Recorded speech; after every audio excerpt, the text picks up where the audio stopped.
Akala siguro nila nasa abroad, tayo.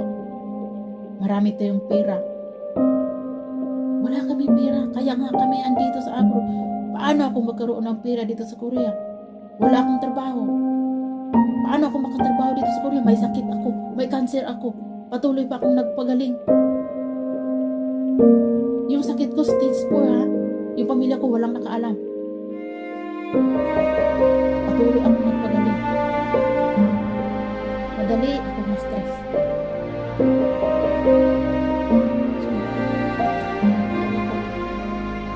Madali akong ma-stress. Kasi may sakit ako sa thyroid. Pag ako ma-stress, nanginginig yung kamay ko.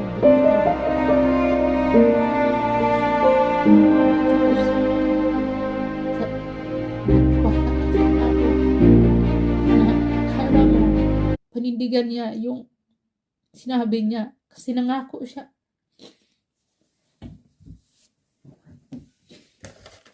Tapos, may sakit ako. Hindi niya iniisip yun. Kayong mga nag-utang. Akala nyo yung taong inutangan niyo mayaman? May asawang foreigner? Hindi lahat na may asawang foreigner mayaman. Yun ang sasabihin ko sa inyo ha. Hindi lahat ng may foreigner mayaman. Yung iba dyan tama-tama lang. Napakaswerte mo. Nagtiwala ako sa'yo. Pira ko. Pinagtrabuhan ko yun.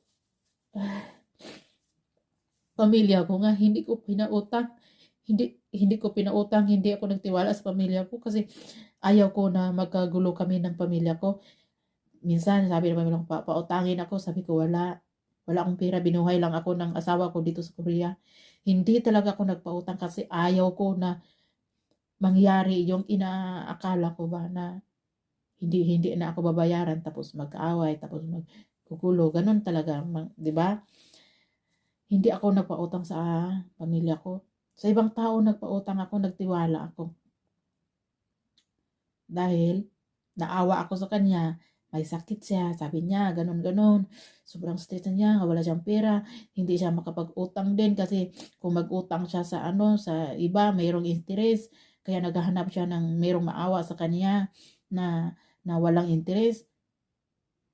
Sabi ko sa kanya, pautangin kita, sabi niya, interesan ko lang ng konti dahil sabi ko, wag ka nang mag-interest, hindi yun